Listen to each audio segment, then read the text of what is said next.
Welcome to the 5D Academy of Higher Consciousness. I'm Zarathustra, broadcasting live from Tulum, Mexico. Um, it's nice to be together again, and it's interesting. Sometimes technology doesn't cooperate and doesn't want things don't go our way, and things aren't happening. And when it's cooperating, it's wonderful. And it's just like anything else in life. Sometimes you want to do something and your body is not cooperating. You can call it I'm not feeling good or I'm sick. And, uh, and sometimes everything's going very smoothly, and, um, and it's all good. Everything goes your way.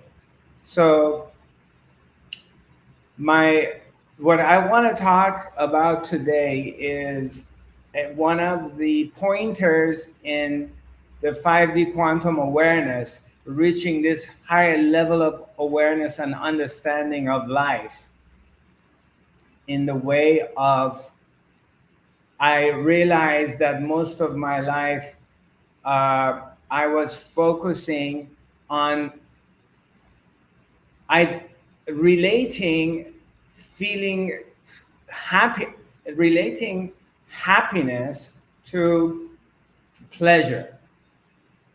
So what I'm going to explain this to you, and you're going to understand it, what I'm talking about. And this is actually, I feel, is very beneficial for our listeners, because the misconception of humanity, what we've been taught, and a belief system that the meaning of happiness, for me to be happy in this life, is to have as much pleasures of life, to have, and as little pain as possible. And so this is where we're investing from the time we're growing up. And this investment also, it depends on our genetic DNA, of genetically what I come with, and also my environmental conditioning, in what family, what race, what religion, and what country I was born into. So then I get conditioned by my environment, parents, ideas, the country I grew up in, the religion I was born into, and the race I was born into. So that's going to play a major factor in the way I live my life, as well as my genetics, my DNA.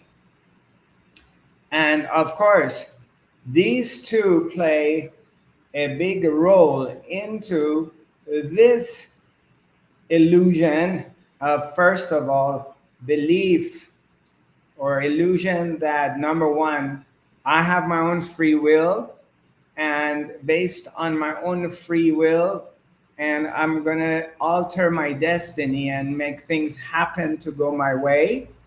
And also, this is combined with this other illusion that that happiness, because all beings on the planet, everybody wants to be happy. We're all ultimately looking for happiness in our lives, and naturally so. But what we're doing is we're identifying happiness to the pleasures. We think the pleasures. Let's say, for example, I'm eating a piece of filet mignon. It's wonderful. It tastes great. I'm eating some chocolate.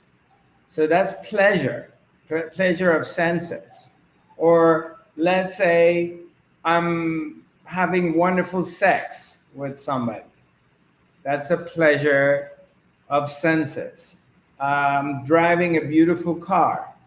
I just bought a new house. I'm becoming famous, or have a beautiful body. I look good. I get a lot of attentions. Um, all pleasures of senses, which all of these, while you receive the pleasures, the sensual pleasures, the senses are experiencing them, but the part that we don't realize and we don't know is what's happening is also because it happens in the third dimension. All this stuff we're experiencing through our senses, okay? It has to come with the opposite part of it. That's the way God has created the third dimension. That means the pleasures of senses are going to come with the pain. They come together. You have to experience the other side of it too.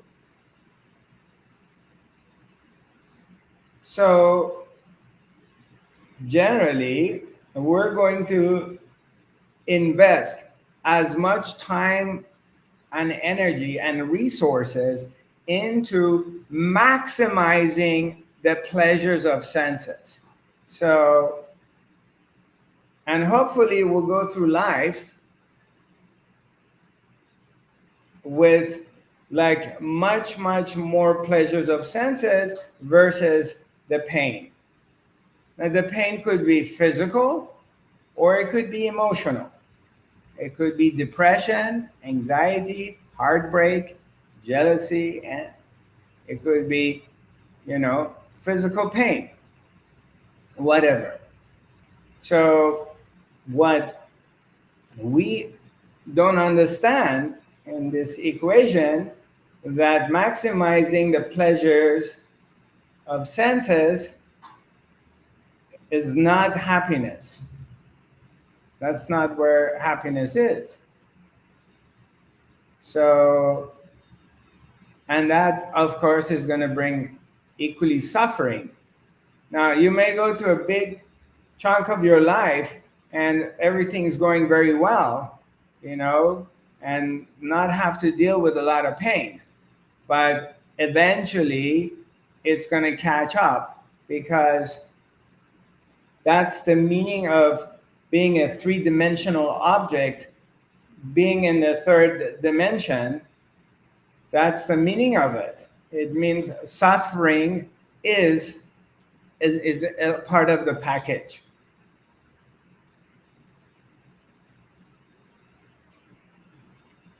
Is it making sense? Is this clicking for you at any place?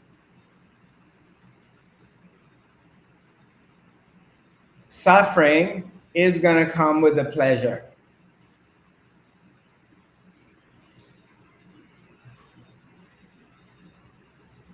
So what do we do? Well, what am I supposed to do? And of course, generally the spiritual seeker, may come up with these ideas of, okay, I want to get enlightened. I want to become free. So what about if I go through enlightenment? Would I be bypassing the pain, the suffering, and the hardship if I can reach the goal of enlightenment, of full awakening? But again, this is again another trap, because it's an imagination or it's a concept that if I get enlightened, then I no longer will experience pain.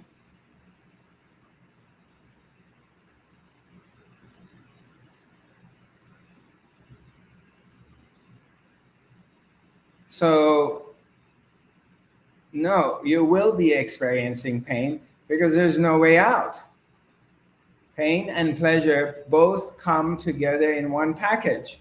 And I know you're signing up for pleasure. I get it. But it's coming with suffering too, with the pain. They're going to come together. So what is this? What's the solution? What am I supposed to do here? Huh? What do I do?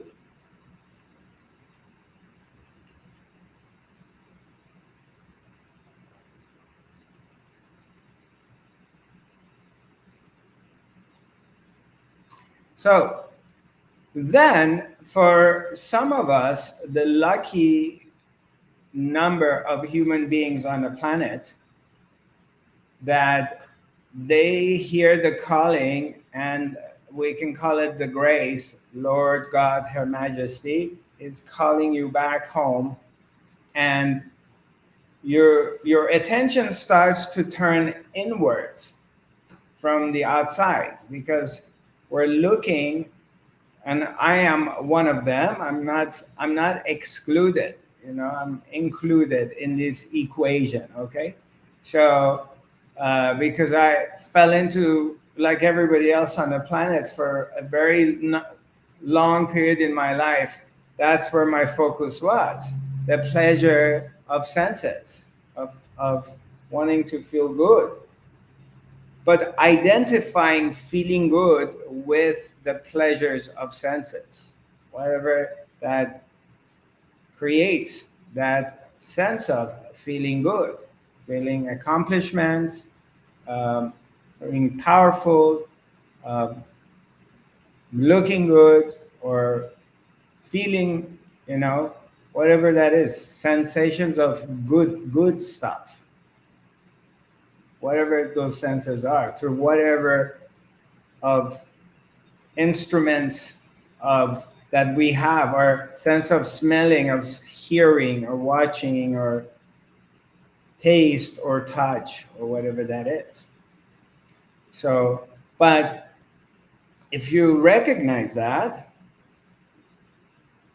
then, and recognize that, wait a minute, this investment is in pleasure,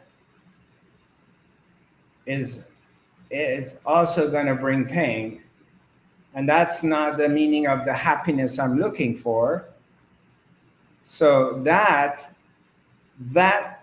situation, in that understanding, it will give you an opportunity, when you recognize that what is not happiness, because you may not know what is happiness, because that's from childhood, from the time you were born, from the time you start shaping, and you feel like you have some sort of choice that you can choose. As a three-dimensional object on the planet, on this planet, you're seeking pleasure, thinking that's happiness.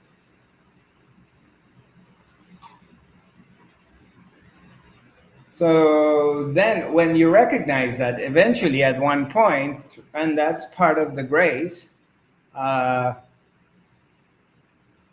because let me tell you something, you can be on the spiritual path, and you're spiritual, and you do everything good, and you do all the good spiritual stuff. For example, you're vegetarian, and you don't smoke, and you don't drink, and you meditate, you do yoga, you do all the spiritual goody stuff you're supposed to be doing, and then you don't know why you're suffering. You don't know why you're going through a depression period, because in your head you're doing all the good things, all the right things. Why am I experiencing depression? Why am I getting up in the morning being depressed? And there are people who go through seasonal depression. They can go through 3 months of depression stops, they're okay, and then they go into another 2 months of depression goes away, then it comes back, and they're doing everything right. They're real spiritual people. They're conscious. They eat organic food. They put they don't throw their plastic bottles in the trash can. They, they recycle things. They belong to spiritual communities. They go to India. They meditate.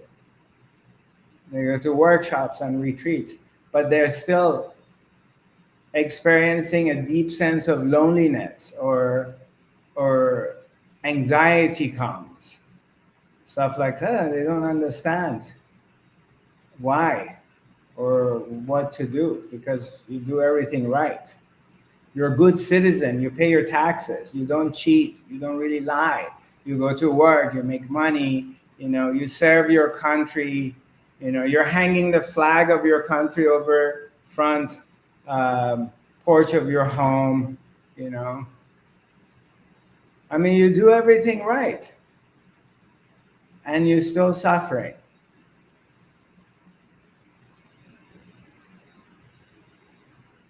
Anyone experienced that before? Like you do everything right, but you still suffering?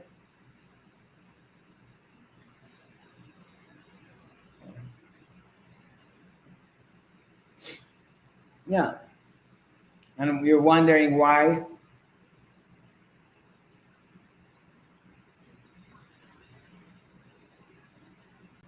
I mean, in a way, I mean, when you get into the spiritual realm and you go to spiritual communities, and it's interesting, like you also happen to uh, see like a lot of, uh, like you go to the ashrams, you're around the guru, because I've been around some big time gurus and ashrams, but and it's interesting, like a very large number of spiritual seekers, they really suffering all the time,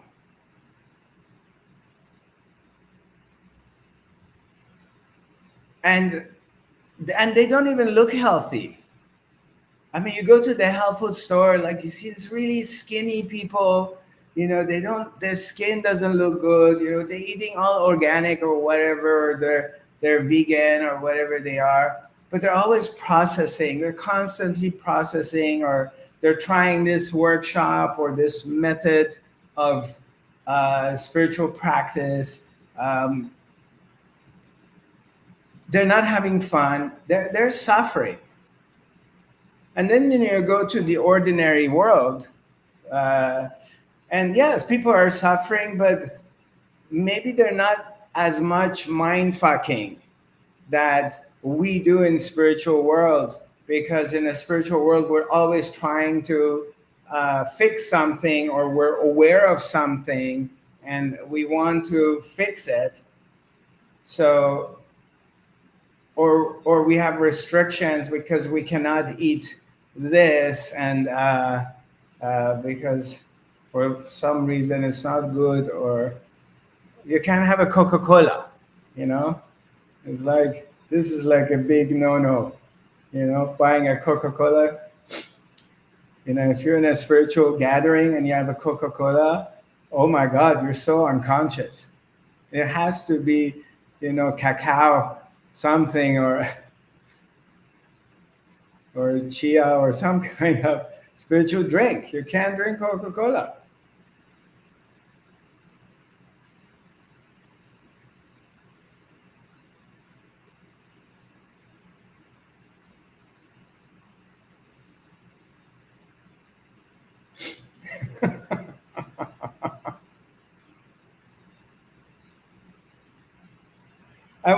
That is, it's interesting, because that's another conditioning too. It's another trap.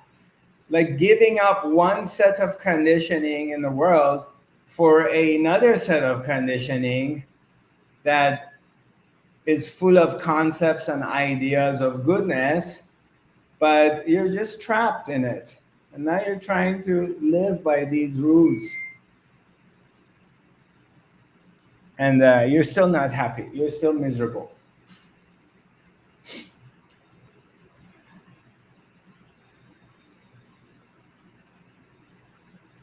So, where is this happiness then?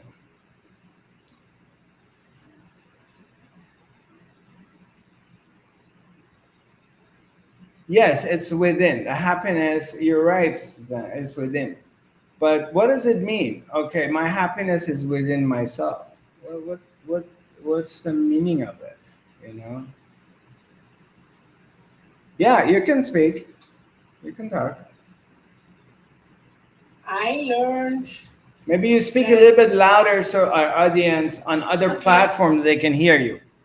okay, I learned when I accept everything, what happens, really everything, then I'm happy.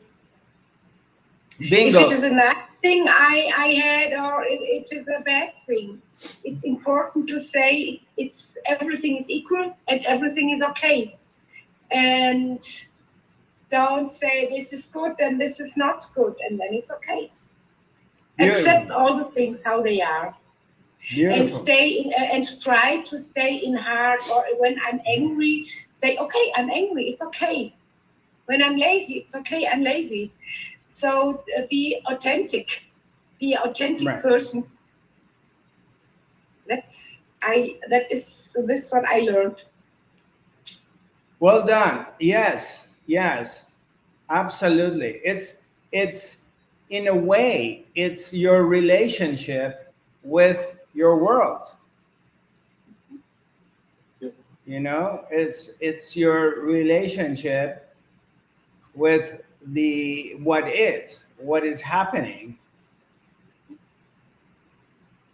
and in a way saying like acceptance of what is coming to this accepting of, you know, you may wake up in the morning with pain, or you may go through a period of time that everything is falling apart. You park your car somewhere, you get a parking ticket.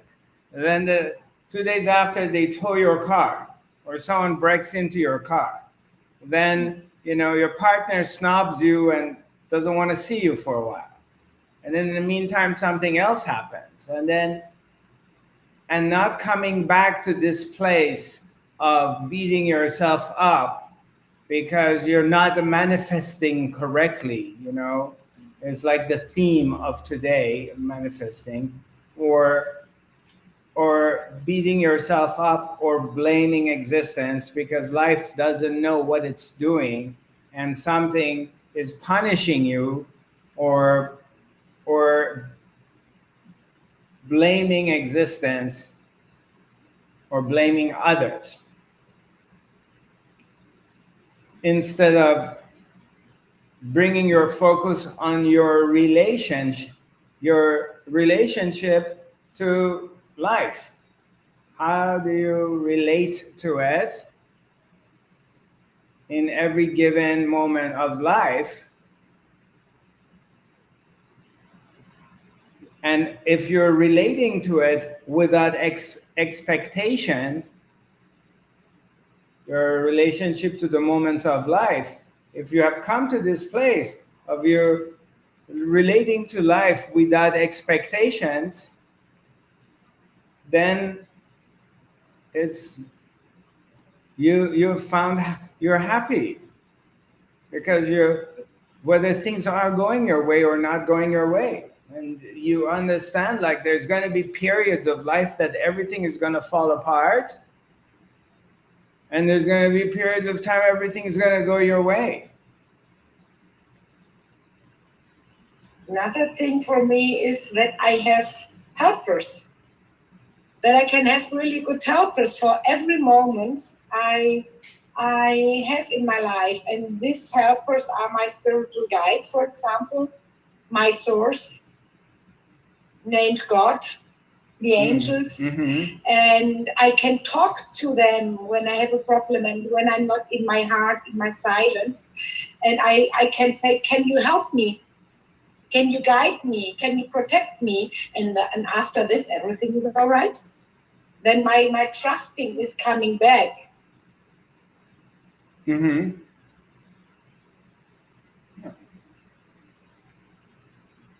So I'm in my believing in from where we are all are coming from. So I feel Right. protected. Right.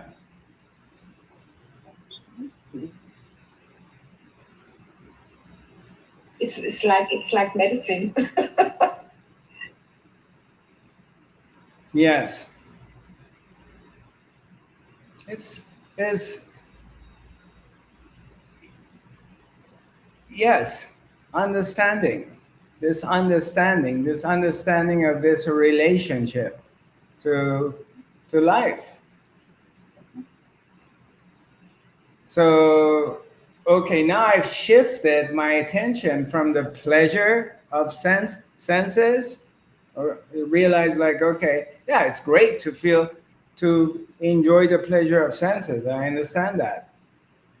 No one's denying it. If you can choose that versus suffering, of course, it's a no-brainer. But this understanding of the shift of the attention, your attention is no longer, or on the idea of the pleasure of senses is the meaning of happiness. So you realize that while you do enjoy the pleasure of senses, and you have to endure the discomfort of the senses, whether it's emotional, if it's depression, anxiety, or physical pain, heartbreak. So you have a, you know you don't have a choice on either of these two. But in the meantime, you realize that your happiness is in how you relate to life. If you have this kind of attitude, is in your attitude of how your attitude is, then you can't really suffer. Hi, Sari. Nice to see you. Yeah. So nice to see Yeah, you. nice seeing you. I you you only have light the way you're positioned, so I don't see your full face. Okay, but okay. Better? Yeah, it's better. All right. Okay. Okay, this is Okay. better. I can see you better. Nice seeing you. Nice seeing you. I mean, after 50 years, We found each other. We were high school friends, and Sally found me on Instagram 6 months ago, right? Something like that. Yeah, a few months almost. ago. Yeah, So it's interesting it's very that amazing. Yeah. we, when we tried to reunite in Los Angeles and see each other, but it just didn't work out due to my schedule, and I was kind of also sick. Um, so we said, okay, when I go back to Los Angeles, we definitely meet each other. But it's brings a lot of joy when you find one of your high school friends Yes. after 50 years. So I feel this sense of heart connection, which is amazing. For me, to see, the funny, fun-loving, mischievous young guy, my young boy, turned into a spiritual seeker and has evolved to such an extent. And it's interesting that,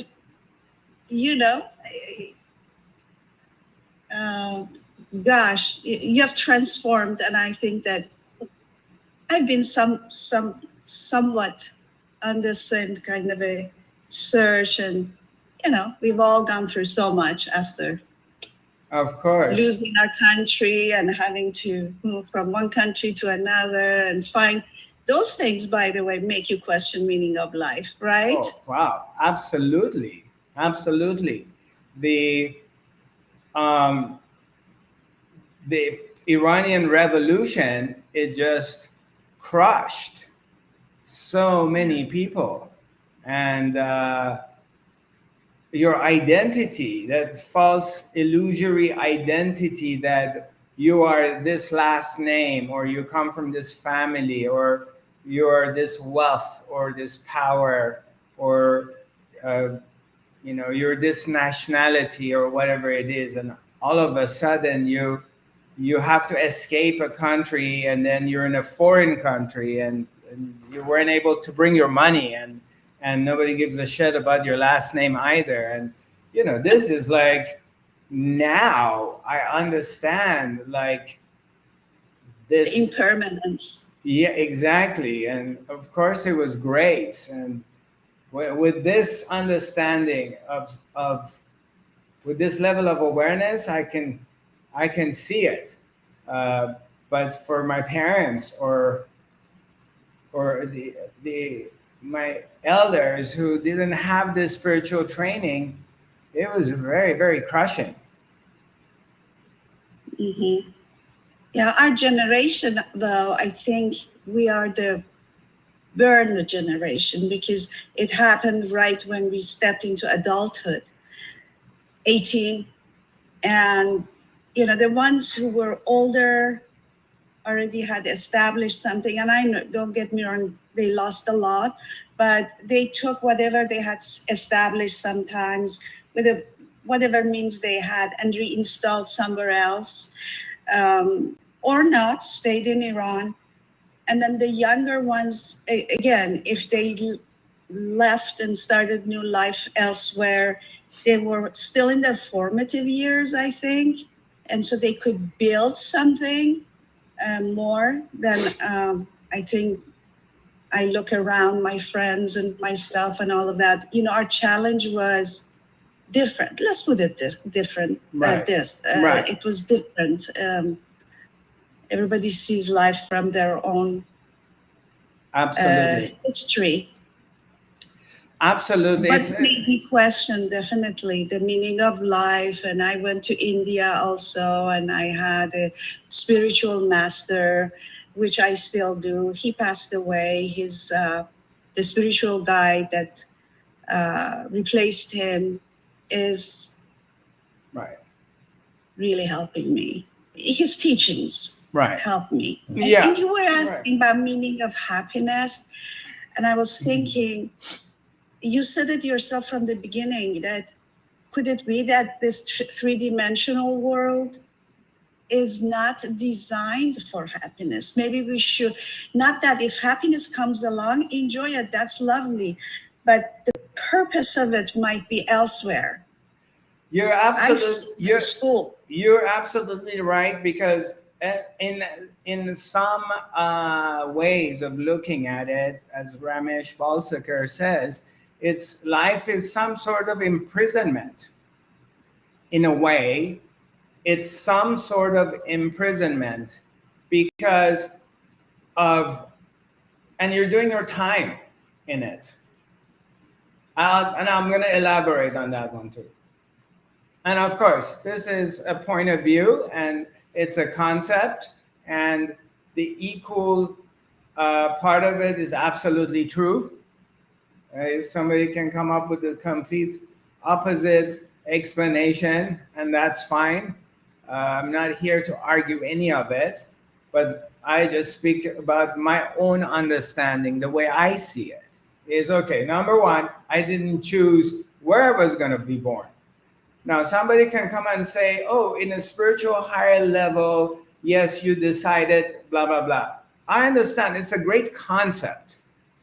Okay, it's a conceptual thought it's a theory, but I don't have any recollection of it.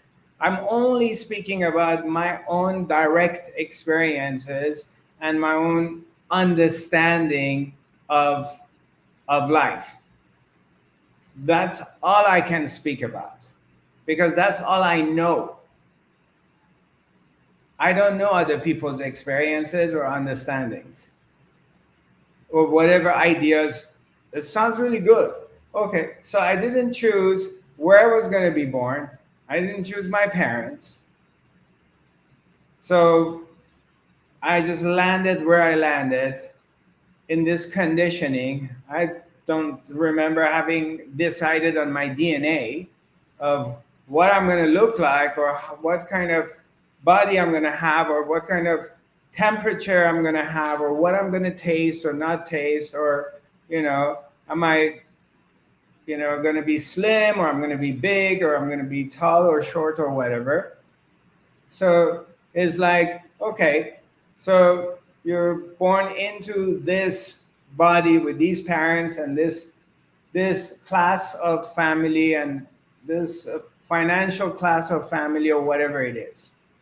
And then you have no idea what's going on. You're forming yourself, as you mentioned earlier. You're a teenager. You don't know what's going on. You're just like, I have no idea what's happening, and all of a sudden the rug is pulled from under your feet, and phew, woo! You're shipped to another country, and now you're a citizen of another country, or you're not a citizen of anywhere, and now you have to start figuring out a new language or a new country or the whole new system, which is very different than what you were used to.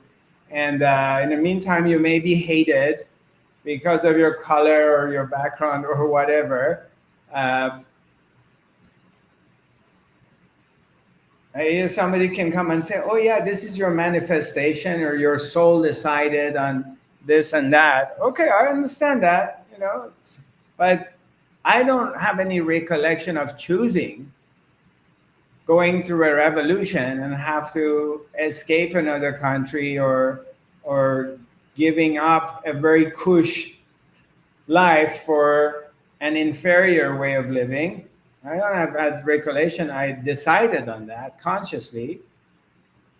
So, and then all the other things that comes with it, that you're living this life, and all these events that one after the other one happening that you have to go through.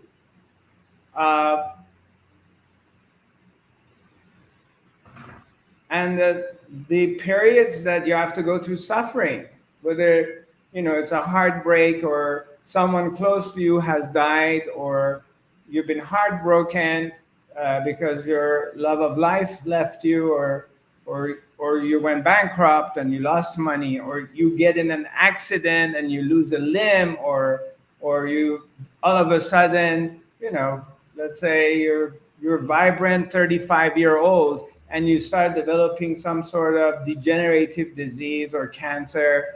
It's like,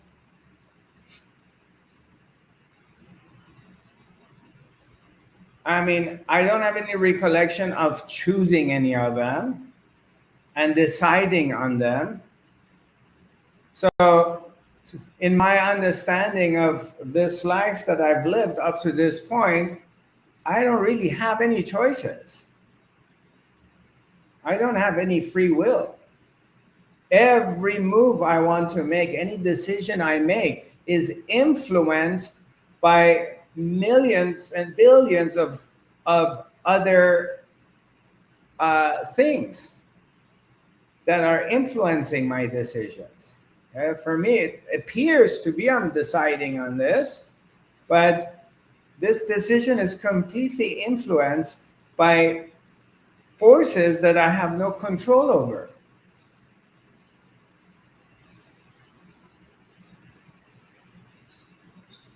And so, yeah, in a way, as I mentioned, life, it could be looked at as an imprisonment. You're in this period and you're doing your time. Let's say somebody comes and agrees with what I say, and they say, okay, you know what, we're going to look at this the way you're saying it, Zarathustra. Okay, just for 2 minutes, we play with this. No one has to agree with me or disagree or whatever, but let's just play with this theory, okay, this concept. Let's say life is a kind of an imprisonment, and you're born into it, and you don't have any free will. Okay, so far? Okay. All right. So, and you can see it if you look around, especially if I'm going through hardship, I'm going through a period in my life that I'm suffering.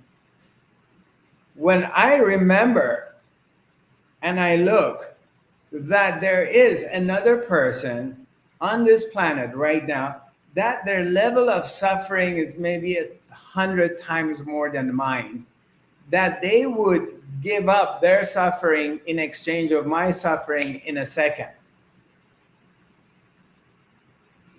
Because it can always be a lot worse than what is. And we can see it. We can see it with different people, different societies or countries all around us, that all of a sudden a war starts in a country. All of a sudden your family gets raped or killed or murdered. All of a sudden, your family dies in a car accident. It can always be a lot worse. Yes, it can always be a lot better. And also, for those of us who has this opportunity, or somehow existence is created, okay, let's say life is a form of imprisonment and we're in this prison and you don't have a choice, and one may come and say, okay, well, you can have a choice to kill yourself. Cool, all right, go ahead. See, kill yourself. Let's see, in your most desperate points in your life, which I have been there, and I have thought about it, that, okay, I'm going to pull the trigger on myself. And it appears that you have a choice to do it. Even in those moments, I realized I didn't have a choice. I didn't have a choice over killing myself. I didn't have a choice over the thoughts of that come that I want to kill myself. Where did the thoughts and the feelings come that I want to kill myself? How did they manifest? How did they just came? And I didn't have any choice over getting rid of them, and they left. So you think you decide when you come to this planet, and maybe you can choose when to leave, but you can't even do that either. You got to do your time. You have to do your time. Maybe in doing your time, grace comes in our lives. And by grace, what I mean is the understanding comes, which that also, it's not something I can choose, because I can easily, my understanding of spirituality could be another like spiritual conditioning story that creates more suffering or brings suffering, versus the understanding of this concept, which works for me. Again, this too is a concept, because the truth of what is A, nobody can explain it. B, it's much bigger than any human being to understand it. But you can be one with it. You can become the mystery, but you can't understand the mystery. It's too big. The mind cannot comprehend it. So maybe at one point through this equation, grace comes. And what I mean that grace comes is that a couple of things shifts suddenly there's a moment of clarity of realizing, wait a minute, first of all, I'm not separated from anything. Everything is my own self. Every aspect of what I'm looking at is a reflection of who I am. So there is no separation. There is no boogeyman coming after me, because it's my own self. And B is also under, in this understanding that I have no choice or free will or anything, but suddenly there is this awareness of how do I relate to whatever of life. And if somehow I'm lucky that I can incorporate accepting of what is, like what we talked about with Susanna earlier, that acceptance comes in, then all of a sudden you start cruising into this peaceful state in your life. While you're doing your time in the third dimension, then there is peace.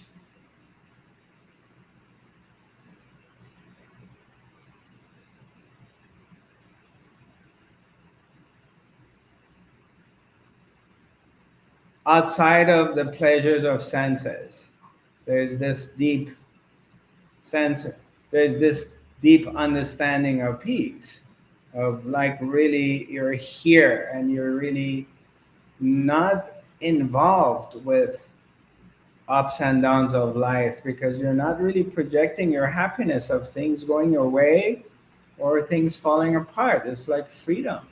You have freedom of getting out of that projection.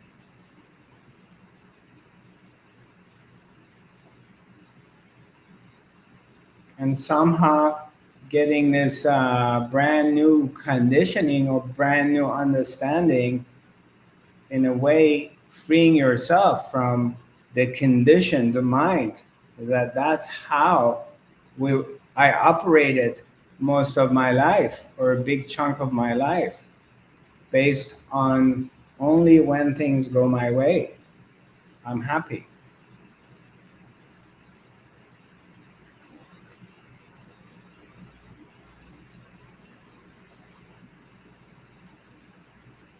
Yeah, go ahead, Susanna. Um, all these things make me humility. Right. And this is a big present because this also brings peace.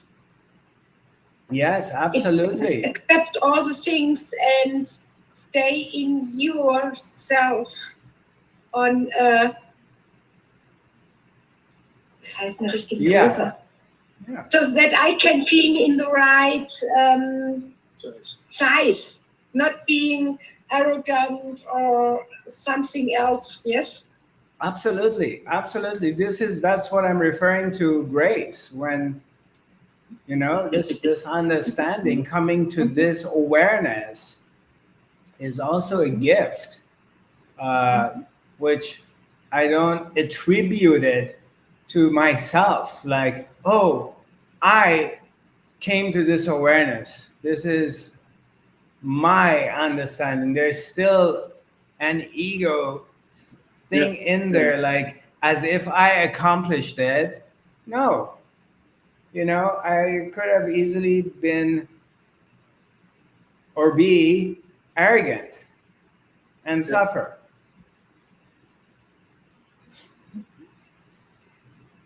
It's not really my understanding. It just revealed itself. It's kind of chooses you, and it like shows itself in whatever form. That too is like, we have nothing to do with it.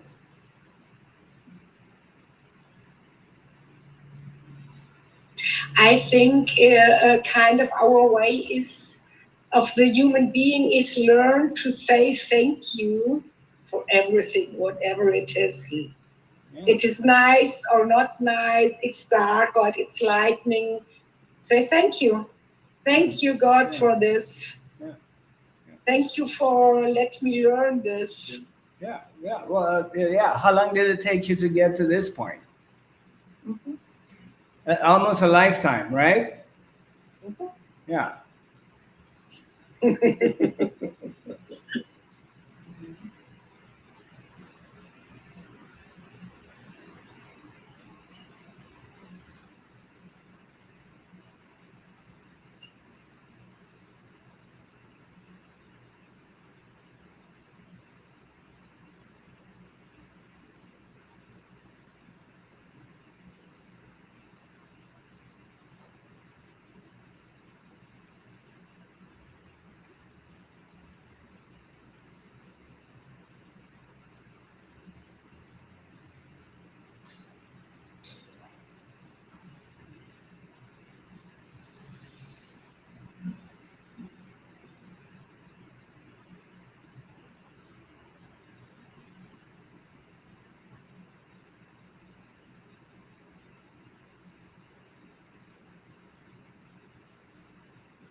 nice to see you all. Very, very nice seeing you all. Yeah, thank you for joining me. And inshallah, God willing, we're going to have our academy next Thursday. I'm sorry for last Thursday. We were, what happened? Yeah. Oh, yeah. I woke up and I was just not, I was just mess. Um, Not feeling good, feeling really sick and out of it. And I remember I got ready and everything, and I was sitting on the edge of my bedroom waiting for something that would give me a little bit energy to come and turn on the instruments. And I feel so shitty. There's no way I can have an academy today. And it was like I called Amir. I said, Amir, I feel so bad. I can't. There's no way I can do this. I can't even go sit at my chair. So anyway, again, I like to be consistent, but it's just like today. It's just the applications that weren't working, or just things weren't. It didn't want to work, or it didn't want to start on time, or whatever. It's really, you can't beat yourself up because you don't do it. I mean, you got all the intentions of doing something. Like every day you tell yourself, I'm going to get up tomorrow at 8 o'clock in the morning and I'm going to do this, this, this, this. And then you can't get up at 8 o'clock in the morning. You wake up at 10:30 or 11 and half the day is already gone. And then by the time you pull yourself together, it's like 1 o'clock. And then you say, I'm going to do it tomorrow. And then the next day, something else happens. It's just not there. And then the mental thing that you start beating yourself up with all your self-judgment, like, oh, you're irresponsible, you're da-da-da-da, and look at you, you hear your mind starts going at you, blaming you for, and all the stuff comes out. And then we entertain all the shit. And then, it spirals and you keep going down in this self-hate and self-blame place. Versus or you start comparing yourself to other people, like, they're really like boom, boom, boom, boom. And you've been there, that you've done things like pop, pop, pop, pop, pop. You're on top of things and you don't miss anything. And, you're making 20 phone calls a day and you're taking care of the things you have to do. You send your emails and those periods that you're really on it versus a period that it's just not happening.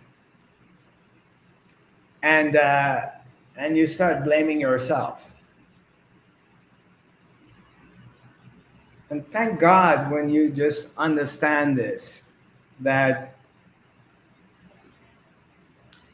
it's going to happen when it happens, despite of my intentions.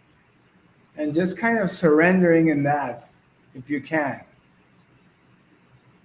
Call it self-forgiveness. You can call it self-forgiveness, yeah, or self-acceptance. And self-love. It's everything, yeah, it's okay. Energy is very strange sometimes.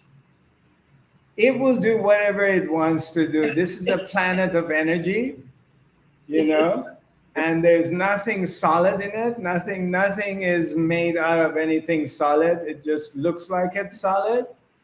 And it's all interconnected and other connected and everything. And it's all depending on everything else, whether it wants to happen or not happen.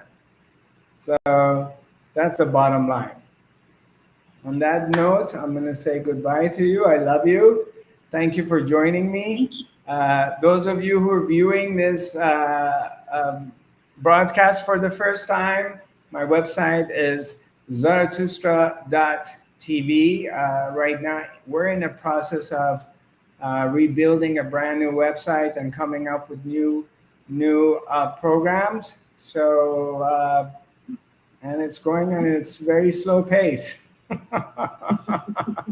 So I hope be patient with me. Hopefully everything is going to come together eventually.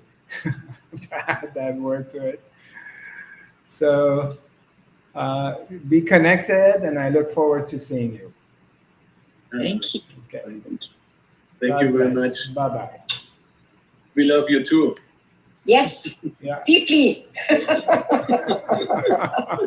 Thank you. Bye. Thank you. Have a Bye. nice day. Thank you. Thank you.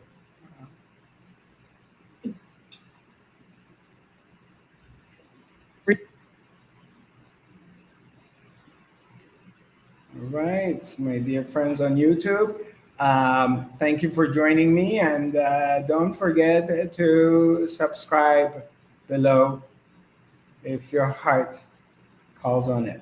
Thank you. Namaste.